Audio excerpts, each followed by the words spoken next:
Pleasure of attending the Neotropical Ornithological Congress, which was held in Manaus, Brazil. And the Congress organizers made what I thought was a very sensible decision, which was instead of devoting all of their plenaries to aging potentates and silverbacks on the decline, they devoted a significant number of the plenary talks to rising stars in tropical ornithology.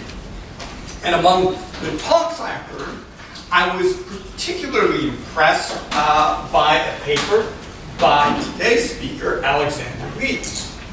So he gave a plenary which focused on a topic that has been of interest to him, really dating back to his graduate days and even well before, which is understanding the most diverse community of birds in the world, the birds of the Amazon, and understanding how different forces, land use change, human activities are affecting that avifauna so as to develop a more effective conservation strategy for the birds and by inference for many of the other species that inhabit that incredibly important region in the world. And what I liked about Alex's work was that it combined field work with a very practical sense of what was happening in this region. Alex got his PhD at the University of East Anglia in 2008.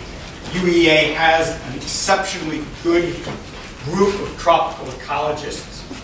And afterwards, he went on to a research fellowship at the Geldi Museum in Brazil, being one of the premier centers for the study of Amazonian ecology.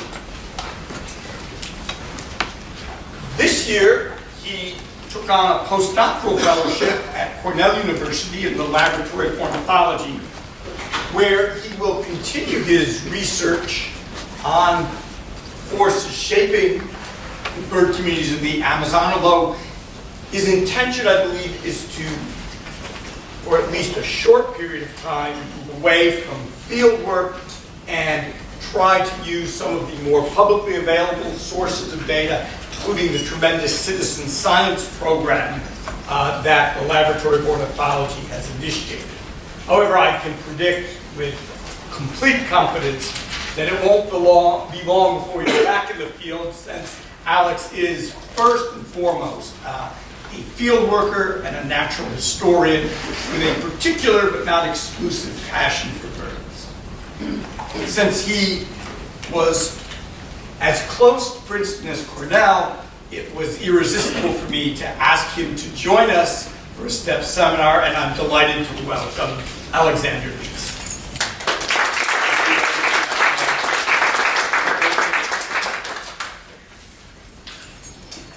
Okay, good afternoon everyone. So my name is Alex Lees. I've spent a good fair chunk of the last 12 years working in the Brazilian Amazon.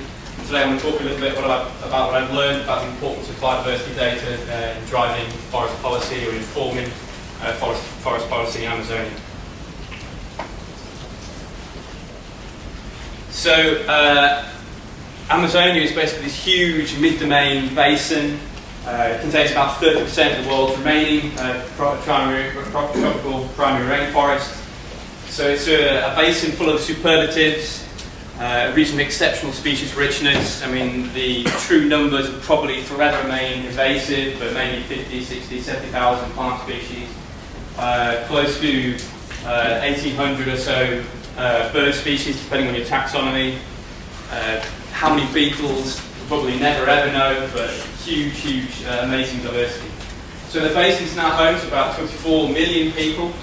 Until recently, was also the scene of the highest absolute rates of tropical deforestation, crown recently taken by Indonesia. So although it's long been synonymous with deforestation.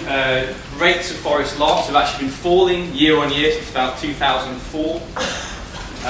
We're told that this sort of bringing under control forest loss has been predominantly due to public policy and interventions and the beef and soy supply chains. So this map here shows in grey the current Brazilian Amazon protected area network, and in green we can see a number of additional proposed areas. So if this scenario, this pretty optimistic scenario, was to be realised, we'd be looking at about 50% of the basin protected, about 17–18% forest already lost, and 37% or so unprotected in both private and public land. It's a fairly optimistic, pretty good scenario. Brazil, in fact, has the largest protected area network of any country in the world. It's like about 12% of all protected areas are in Brazil. So, in many ways, Brazil's something of a world leader in the environmental front. So, with this good news, we've seen some pretty bold headlines in the academic tabloids for the end of deforestation, and some even bolder statements by politicians. Recent agreement between President Obama and Brazilian President Dilma Rousseff pledging to end deforestation and bring back some more renewables, etc. Although in the last 12 months or so, we've seen some slightly more worrying trends. So there's been a considerable spike in deforestation rates in Amazonia. This is quite possibly tied to the current Brazilian real, the Brazilian currency, sort of free fall, which encourages exports. And we've also seen in Dilma's second term some arguably worrying political appointments. So Aldo Bell was appointed Minister for Science, and he's a noted climate change skeptic. And then more worrying is Katia Abreu, who's become the Minister for Agriculture, who is always sort of hand in hand with the agribusiness lobby, and has been seen as a major sort of foe of environmental groups. So I was recently involved in a paper looking at the overlap between protected areas, dams, and mining interest in Brazil. Now this is particularly important because there was a recent project de lei, kind of a legal project, which was debated in the Brazilian Senate, where a number of politicians had proposed that, given that mining is so important for the Brazilian economic base, they were complaining that huge areas of valuable mining areas that would be extremely important for mining sort of locked away in this exemplary protected area network. And they wanted to open up mining interests in these protected areas. Up to, in fact, the proposal was like 10% of the protected area would be opened up for mining. So we're able to show that there's huge overlap, obviously, with these mining concessions, protected areas, and also with hydroelectric dams. So Brazil at the moment is seeing this huge pulse of dam building, something like 170 or so, or constructed or under construction, and further 2 planned. So mining and dams almost always go hand in hand in Amazonia. So Amazonia is extremely important reserves of bauxite. Now, to process bauxite into aluminium, it's more or less one of the most energy-intensive industrial processes on Earth. So you effectively need like one hydroelectric dam to provide subsidised electricity to form electrolysis of bauxite and produce aluminium. So we basically argued that protected areas are designated with good reason. We argued that you would, although even if you managed to constrain operations to an area of 10%, there will be all sorts of indirect effects. As soon as you build a road in a protected area, more or less game over. And we reminded them of Brazil's pledges under the CBD and such like. And we were told that the proposal was withdrawn, but again, with Brazilian politics, you kind of have to almost check back on a weekly basis. It's not up for debate again, because these things can easily pass in some mode of political turmoil. And recently also involved in some work with MTFPs, non-timber forest products. So how many people here have ever had some acai shake or something? The palm, yeah, quite a lot of people. So acai is kind of been marketed as a superfood, and it's always been like a staple for people in the region where I work. So it's palm produces this fruit, but with this demand we've seen in recent years, there have been huge areas of these deltaic forests close to the mouth of the rivers Amazon have been really turned over to production of acai. So the Varzea forests have been like cut and then to encourage acai production. So we've seen kind of like sort of green deforestation in this region. And the Varzea is extremely poorly protected. There are basically no protected areas in Varzea. And because it's not like as shocking as those images of, you know, like a soybean field or whatever, it's kind of been slightly off the radar. But it's not to say that this is not, NTFP is not a good idea to preserve rural livelihoods, but we do need some like strategic conservation planning, which we do not have in these areas at the moment. So changing tack a little bit, looking from space, one might assume that Amazonia is kind of like a fairly homogeneous sort of green morass. But it'd be better to think of Amazonia as kind of like an archipelago of islands, if you like. Huge islands separated by major rivers. So these areas, or these sort of interfluvial regions, are termed areas of endemism. Now, each of these has like a different subset of species, because for many species these major rivers are sort of big faunal barriers, so species don't cross. So you've got lots of speciation between rivers. So everyone can imagine each of these areas has a different pool of species, but all these areas are also affected by different levels of land cover change and land use change.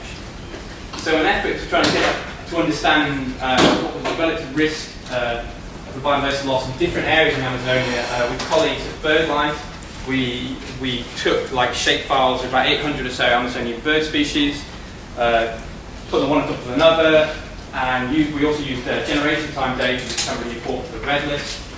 And then we looked at what was the spatial distribution of these threat for these bird species based on future models of forest loss. This was the Britaldo Suarez Nature paper from 2006. So effectively we started from a 2001 baseline and then 3 generations. So those, in fact, for many taxa will be quite long in the future, for sort of large, long-lived taxa. What we actually see in this pattern for predicted forest loss is more or less what we've got already. You see these total loss of forest in huge areas in the southeastern part of the basin. It's basically where we're most worried about. And some of these interfluvial regions, such as the Belém Centre, really have very, very little primary forest left. So these are the areas we're most worried about. But our knowledge of how many species we have threatened is also dependent on a knowledge of taxonomy of Amazonian, in this case, bird species. I mean, apologies for throwing too many bird examples out there, but ornithology since childhood. Anyway, we know for Amazonian bird species, we've seen something of a revolution in taxonomy over the last 20 or so years. So formerly, species were usually delimited based on morphological characteristics, based on long series of specimens. But in recent years, people have started using vocal characteristics to define species limits, coupled with phylogenetic data based on molecular differences. And we've often found that species that were previously thought best considered as polytypic species, which existed throughout Amazonia, are in fact perhaps better designated as monotypic species with small range sizes. So were we to keep on splitting Amazonian species, as seems to be currently the trend, we would A, end up with far more species, and we would B, end up with far more micro-endemics. So it's likely that some of these areas in the southeast part of the basin, where we think at the moment there are relatively few endemics, 10, 20, 30 years down the line, we may be considered to be far more. So just one example here is a curve-billed side-bill. So this species was recently split into 5 constituent upgraded to 5 constituent species level taxa. 4 of them had names, and one is where the Tapajos side bill was unnamed. So this pattern is repeating itself, not just in birds, for all sorts of other taxa which are cryptically similar in bats and fish and everything else. So we're still kind of getting a handle on Amazonian diversity, but that's extremely important to understand then the conservation priorities there. So even if deforestation were to stop tomorrow, we can anticipate huge lag times in local extinctions. So this pretty bird here is a specimen of the golden parakeet. So this is a bird which is endemic to northeastern Brazil. And this individual, which lies in the collection of the British Museum in Tring in the UK, was taken by Alfred Russel Wallace in 1849. So this, so it was taken near the town of Belaine, which was at the time known as Pará, which is now the name given over to the state. And this region around Belaine, where I was previously based, the Gelding Museum, also has this really long history of sort of visits by like gentlemen naturalists, like more or less 200 years worth of specimen data. So it gave an amazing opportunity to look at extinctions over a very long period of time in this sort of now heavily impacted area of northeast Amazonia. So this specimen here was the last record that we can find of a golden parakeet within about 200 or so kilometres of Belaine. And along with golden parakeet, we also have to show that we lost about around 50 or so species from this landscape. Some species was long ago, sort of high-before, the last record was nearly 200 years ago. Sort of large, heavily coveted parrot, we shot for food or kept in the cage bird trade, etc. And we had a number of forest eagles, etc. And then more recently, sort of small, some of these small brown passerine birds, which are highly specialised, which a lot of these species don't tolerate reductions in basal area, etc. They need like undisturbed forest habitats. So there's been like a sort of a size shift, if you like, with most of the recent extinctions being small-bodied species, habitat specialists, and initially sort of hunting and trade, trafficking, etc., driving these extinctions. But it's not only local extinctions we're seeing, at least over in the neighbouring Atlantic forest. So recently, Stuart Pym, we had a look through literature and we were looking at evidence of what we believe represents the global extinctions of a number of Brazilian taxa. Now, I think, someone correct me if I'm wrong, I think there's, by the IUCN, there are only 2 or 3 bird extinctions known from South America. If you can, any of these remind me, I think they're just a couple of breeds, which are essentially kind of like an island-based system. So we know most extinctions worldwide up to now have been on islands, but I think we're now seeing like the age of continental extinctions. Now, the Atlantic forest has lost about sort of 90-95% of the total forest cover. I think I've always remarked why it's quite surprising that no taxa even went extinct. But our sort of counter-argument is the fact that we've actually lost quite a few taxa. So Glaucus macaw, sort of last seen 1920. Kinglet calyptra, not documented in the wild since about 1890, one recent site record, etc. And we go all the way up to this little brown bird here, the Alagoas foliage blue. An interesting example. It's a bird first described in 1980, first discovered in 1980, described in 1986. It was only ever known from 2 little forest patches. It was last seen one of them in 2007, last seen the other one in 2012. So maybe it would be premature to call a bird globally extinct last seen in 2012, but people have been looking for that bird ever since it was discovered. And in this last site where it was known from, there's only ever 1 bird known from there. So I think actually probably got a reasonable confidence that bird is extinct, and if it's not extinct, then it's functionally extinct, and it's going to be extinct in a few years, because there's maybe 1 or 2 hiding out somewhere we've not managed to get to. But anyway, the situation in Atlantic forest is worrying. And on the right here, we have 2 large sort of gallinaceous birds known as curassows. So you can see they differ subtly. It's one of the more white in head, black ears, differences in the management of the back coloration, the tail, etc. So the bird on the left is a bare-faced curassow, which is quite a wide Amazonian distribution. And this bird on the right, which is the Pinema subspecies of this bird, recently upgraded to species status by BirdLife International, IUCN, only found in that far easternmost area of endemism around this area we were talking about previously, the Belaine Centre there. And this bird was last seen in the wild in 1976, so perhaps might be effectively the first vertebrate extinction from Amazonia, but possibly the first of many. So we have all sorts of tools then to deal, let us think about threatened species, of which global and local red lists are super important. And whilst I was in Brazil, I spent a lot of time in red list meetings, but it's super important to dedicate my time to. Given that red lists are essentially vital for public and private land use policies, conservation strategies. So between 2010 and 2014, the Brazilian Ministry of the Environment reviewed the conservation status of about 1,200 taxa, of which 1,100 or so were listed as threatened, these 318 critically endangered, 406 endangered, etc. And this list was then published in December 2014. But no sooner had it been published then there was a big pushback from interest groups. We ended up, putting out straight out there all sorts of taxa of commercial interest, so the fishermen were immediately up in arms. There were like port blockades. Lots of Amazonian tree species weren't on the list.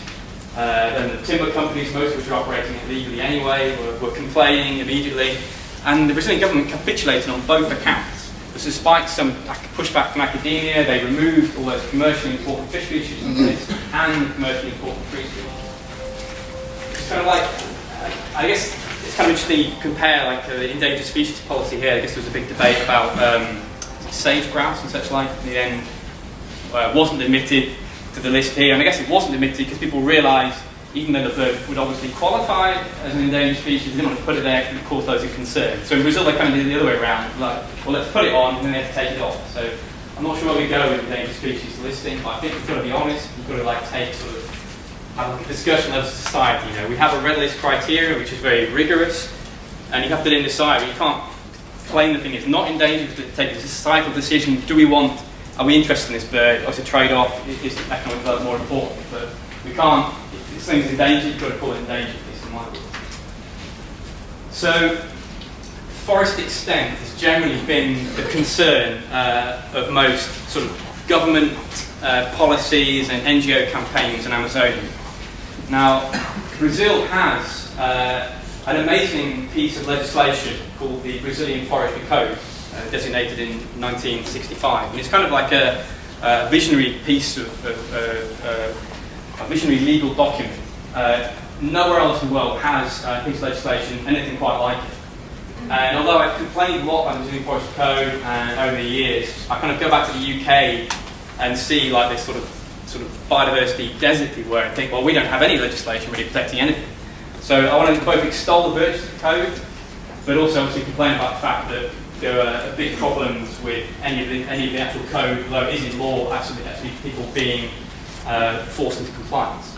So, essentially speaking, the code contains two major, most important provisions, one of which are the reserves legais, the legal reserves. So, if you're a landowner in Brazil, you're required to set aside a fixed area of your property as native forest cover, or native vegetation. This varies between the biomes, but in Amazonia you're required to set about 80% of forest cover, or this can drop to 50% in a consolidated area. And you are allowed, for instance, to do some sustainable forest management, which basically means you could get a license to do selective logging within that forest patch.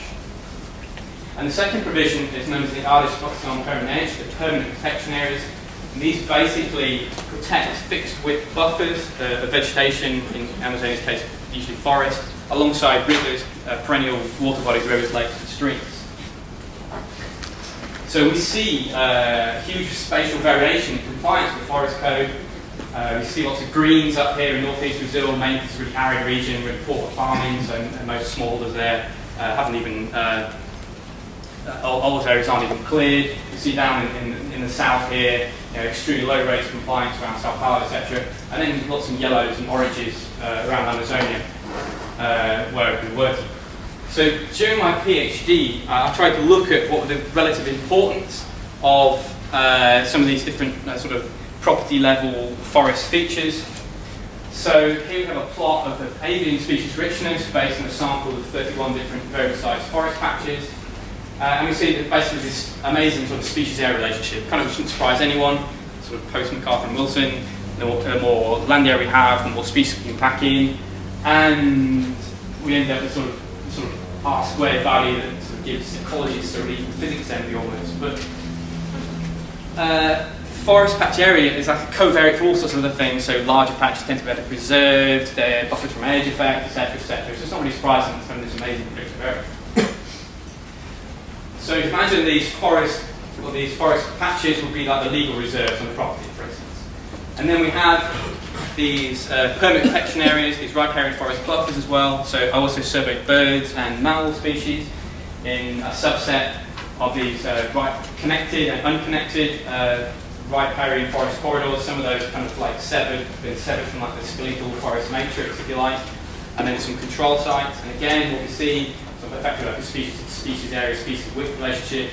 The wider corridor, the more taxa you're finding there. And again, better areas are better where the forest quality is higher. Again, you see a strong relationship. This is for birds and mammals.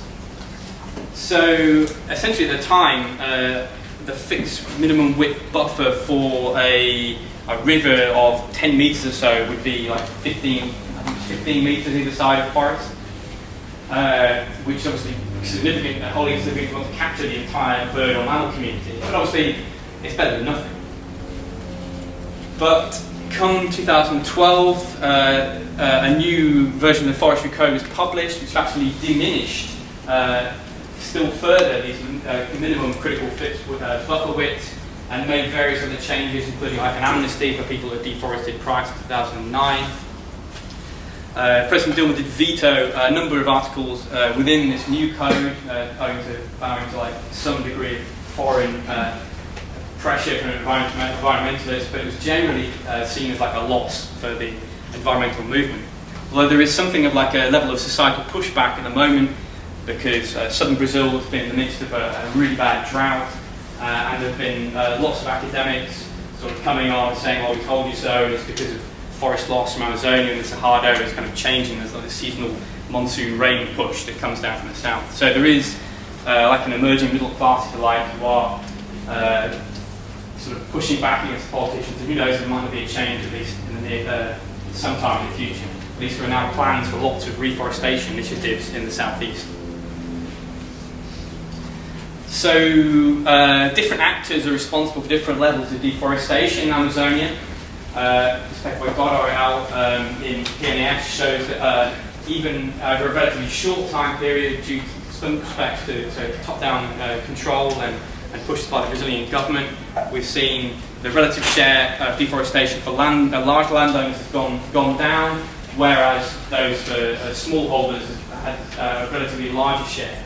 And obviously that's interesting because the government effectively can't really fine smallholders simply because they don't even have the means to pay. I mean, you can cut off access to credit or whatever, but then these people might get credit anyway. So you can see the large landowners have been more sort of pushed by this sort of top-down control initiative, simply because they probably have more to lose in some sense. So the relative sort of makeup of these different actor classes within these landscapes is extremely important. So this is like an image of Rondônia, which is a state in western Brazil. It's taken from like an high altitude, like 80 kilometers or so. And we see this landscape dominated by smallholders, and we see this like classic sort of fishbone pattern.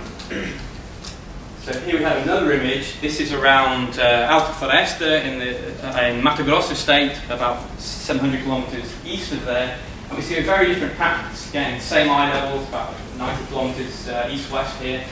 And we see a completely different pattern. So this is mostly some smallholders close to the towns, but mostly then large landholders.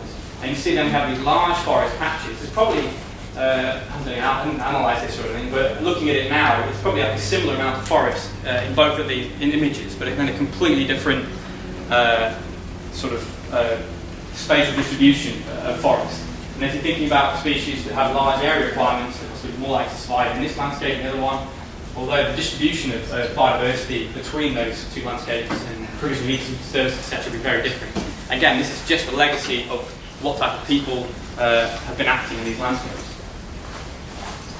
So I've recently done some work on oil palm, and I managed to sneak into a closed-door meeting in Belém between producers and the Brazilian government, and I got wind of this plan to basically try and make a change within the state-level forest legislation to allow oil palm to be used within these APPs, within these forest corridors. So someone that would legally have to reforest to make his quota of forest, they were looking for those people to be able to use oil palm instead of native vegetation. So we managed to have a big shouting match about this. And we won, at least in the sense that larger landholders weren't able to get that permission, but it was allowed for smallholders. Though, of course, once you have a legal precedent such as that, it's something to be relatively easy to add on again at some point. One of these things, again, which is endemic to Brazilian politics, you have to keep watching out what's happening and shouting about it constantly. And we were also then challenged by the palm oil lobby to say why then, because their argument was that oil palm would be a low impact land use. So we basically did a load of biodiversity studies on oil palm, and surprise, surprise, we found oil palm to be extremely corporate. So we have like some circular 500 grams of aging community structure in primary, forest camouflage and oil palm, and just to show that you go from the super species rich community to extremely impoverished ones, which are in fact very similar in these other two land uses. So I think that was fairly enough evidence to suggest, well, you know, low impact oil palm would be pumping all these chemicals and everything else right alongside these water courses would be a no-no.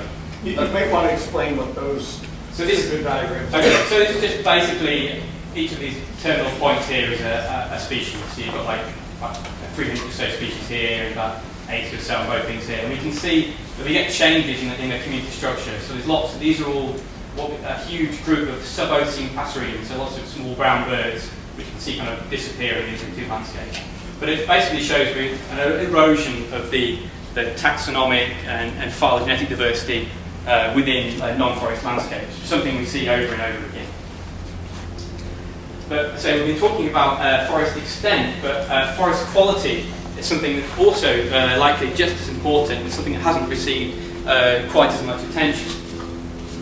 So, just returning here, this is an undisturbed forest landscape in Mato Grosso, and here is an extremely disturbed but still primary forest in the state of Pará. Obviously, this isn't in the front here, isn't forest, but here in the back here.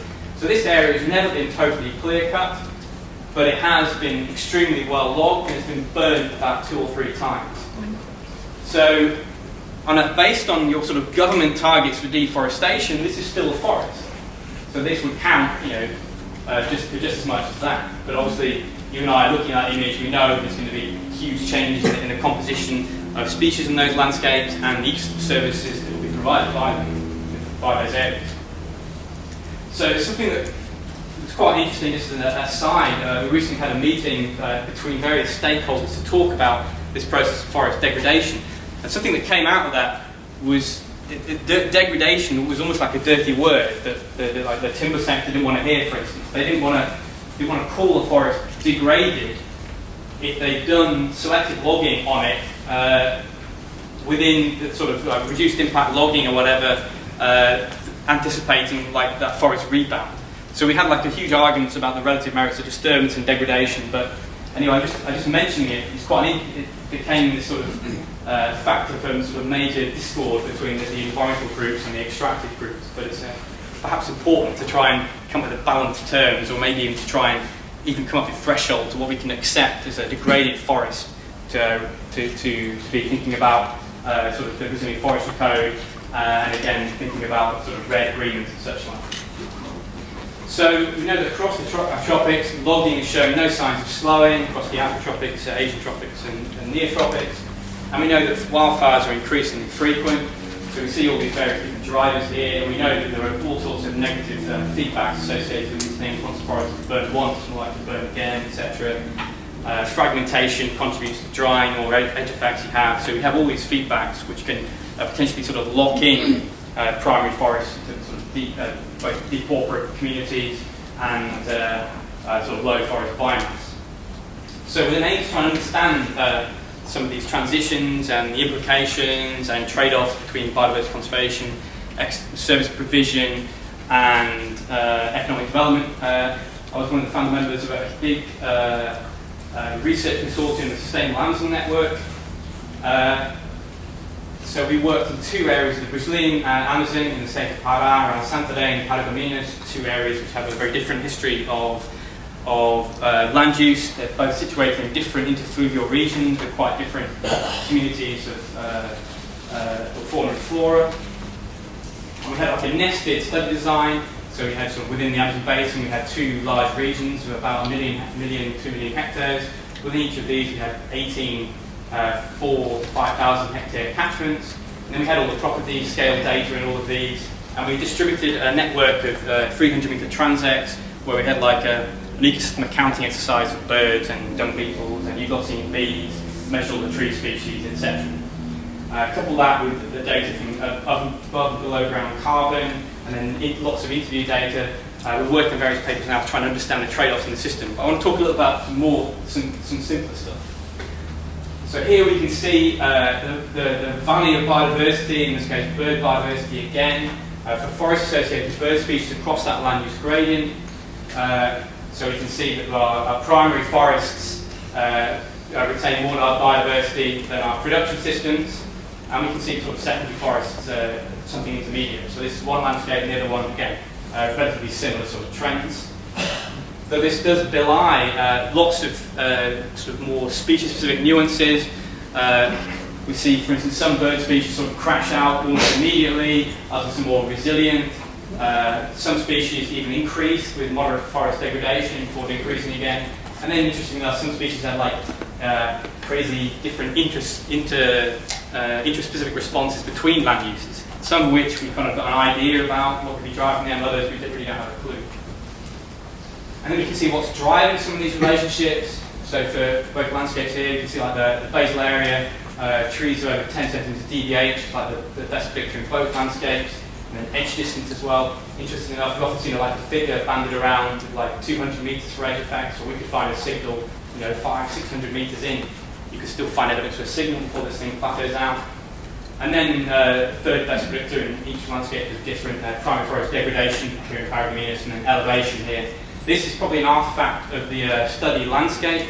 Obviously, it goes without saying that most of the protected area networks in the world tend to be based in areas which are less good for biodiversity in the sense that they're poor for agriculture. So that's kind of an artifact of our study region where there's a big forest reserve which is on like a higher weathered terrace, poor quality soil, etc. So it's basically what was left standing when there was time to designate protected areas.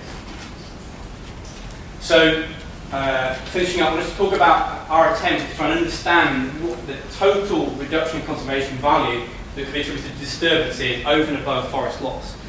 So, we know in Amazonia far larger areas are being degraded than actually being deforested.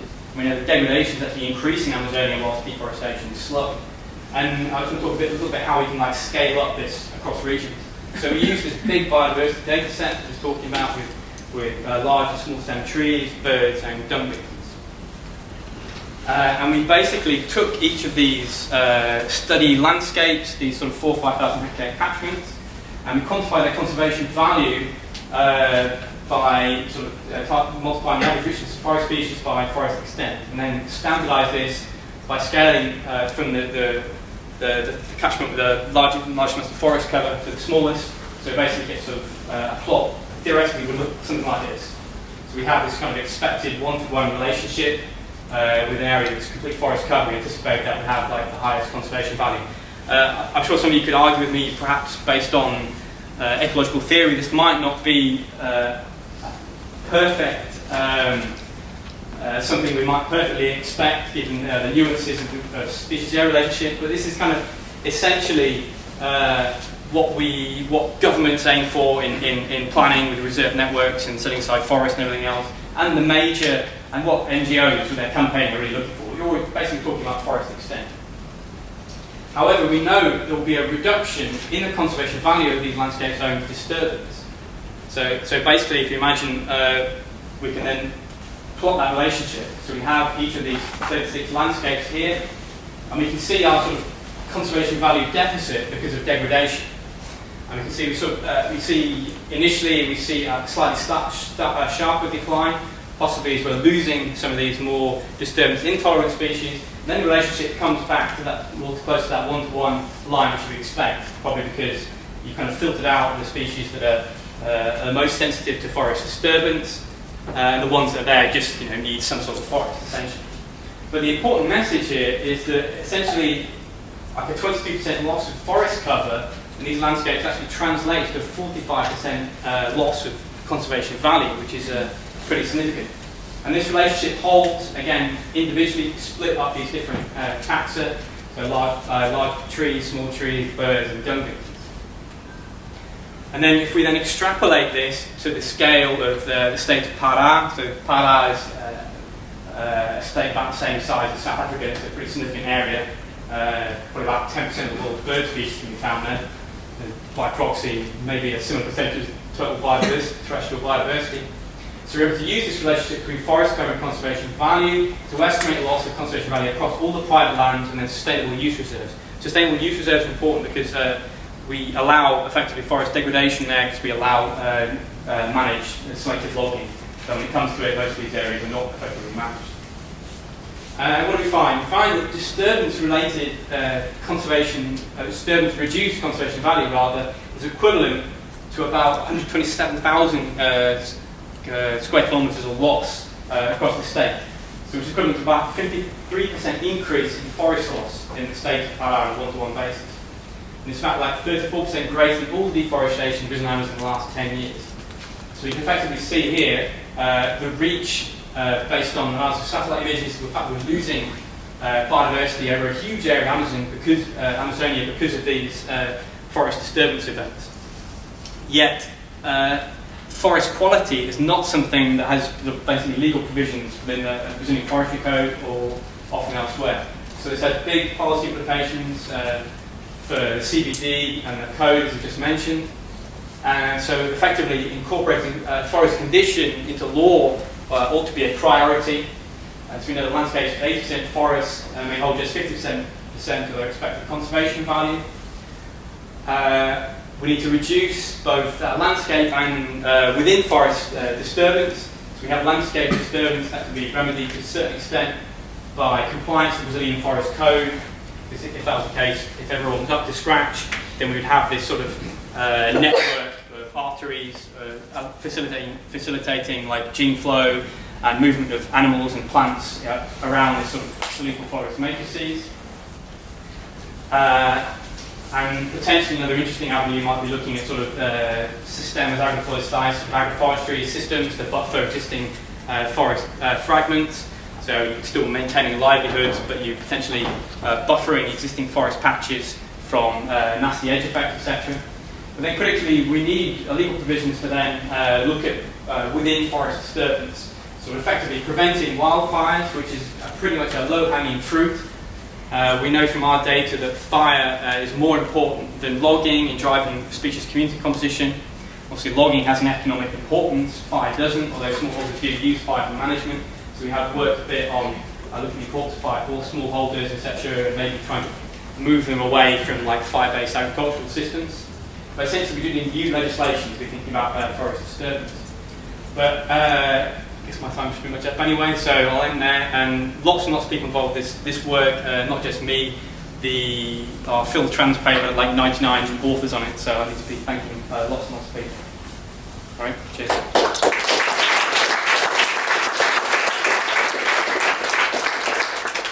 Alex, when you gave that surprising and optimistic picture of how much of the Amazon is in protected status, what proportion of that is subject to the type of degradation that you talked about at the second part of your talk? Most of it. I was thinking about showing on this slide there, the paper in conservation biology recently, talking not only about degradation within Brazilian protected areas, but also like downgrading, degazetting, etc. of Brazilian reserves. So the Brazilian government has been out there and just designated huge areas of reserves. Most of those are away from the frontier, so they're kind of protected by their isolation.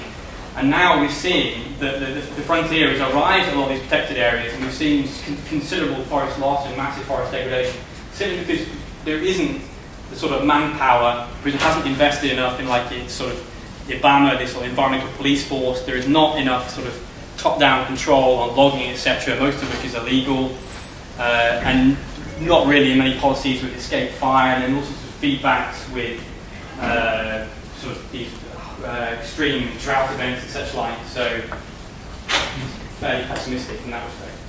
Other questions for Alex? So you talked about the experience with the red list for Brazil. I'm surprised there's enough information on tree species to list anything. Oh, there's actually quite a lot, because of the commercially valuable stuff, there is quite a lot of data. And with like Ter Steege and his group having compiled all these inventory data, we do have a fairly good idea. And I say fairly good, I mean it's better than beetles, but much less good than birds. And the other problem with tree species is again alpha taxonomy. But I believe some people are working on like doing some barcoding work and trying to understand how far or right or wrong they may be with like tree taxonomy. But it's certainly problematic, especially as in Amazonia you can have like a 1 hectare plot with 400 or more species in. Some trees are practically unknown from the types and such like. So it is problematic. And then the issue is with loggers being able to recognise which trees are which. There are very few people who can identify all Amazonian tree species, like a few parataxonomists, and even the best sort of researchers that work on it usually work on a single family. So yeah, there are all sorts of inherent problems with that. Because I work in Panama, and I looked at the red list once for trees in Panama. And as someone who knows something about Panamanian tree species, I thought it was completely ridiculous. I mean, there were all sorts of species on there that are common in secondary forests, that are not in the least bit endangered or threatened, and yet they were on there. And when you looked at why, it was like, well, in some other country where they were at their edge of their range, their population was considered to be less than 10,000 or something. Yeah, that's often the case. That irrelevant. we have to people borrow secondary data and make assumptions. So. Yeah. And it kind of made me a little fairly skeptical about the quality of red lists and development. Well, at least in the sense of Mato Grosso, that state there, which had made the legal challenge against the red list, I mean, they hardly got any trees left, so it almost seems ridiculous to be then challenging the law when they really need to think about more sustainable extraction strategies. But for me, the big problem in Brazil is that most logging is illegal, and if it was done correctly, it was producing huge amounts of money, which potentially be filtered back into communities, etc. But it's just not. It's just, I don't know if the government's not interested, just in the resources, not a priority. But most logging is illegal, and then you have, for instance, mahogany was quite interesting. So and Brazil nuts, people have been trying to grow them for timber, but then because of this ban in mahogany, no one can even attempt to have plantations of mahogany because of the blanket ban. There's all sorts of perverse situations at play.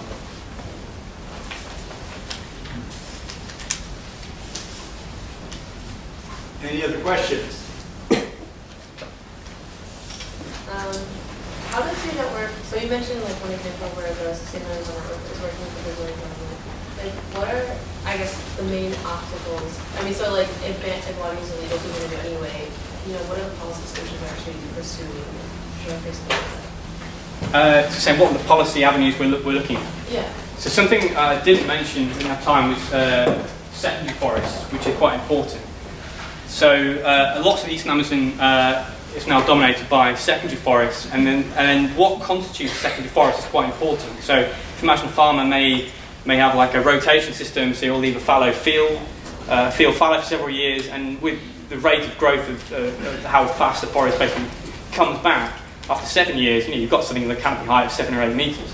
So we used our data set with lots of data from variable age secondary forests, trying to then come up with an informed conservation plan of what you're going to call forest and what we're going to call an overgrown pasture. Because at the time, landowners were basically at the mercy of this guy coming from Ibama or whatever and saying, no, this is forest, that isn't, with very little sort of evidence-based criteria of what we could call forest and what isn't. So we basically tried to come up with a system to categorise the importance of secondary forest based on basal area and then based on region, the amount of forest within a region.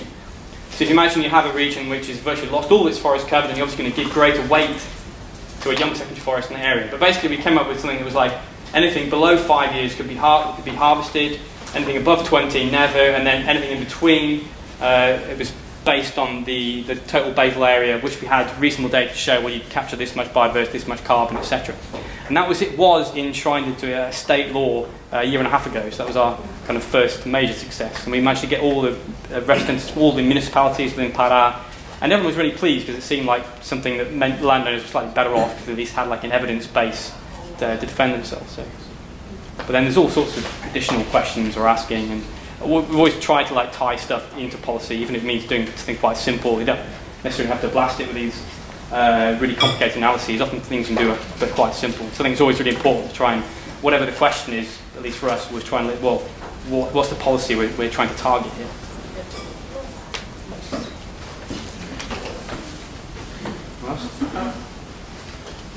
So for the disturbance, how much of it is related to taking out high quality logs? How much of it is related to taking out kind of just any kind of sawn timber? Is there any pulp timber? And these fires, are they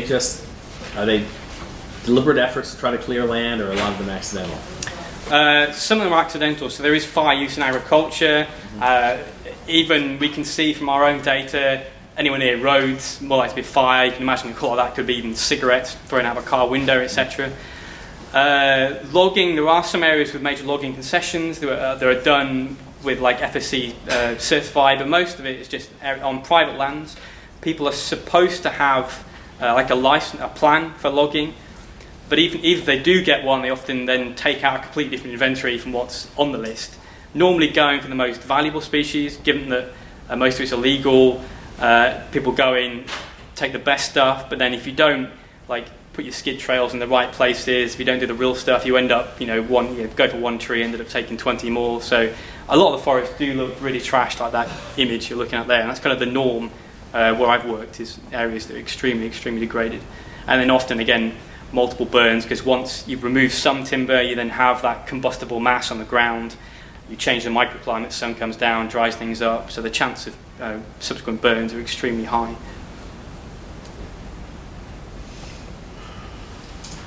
Well, Alex, thank you so much. Appreciate it.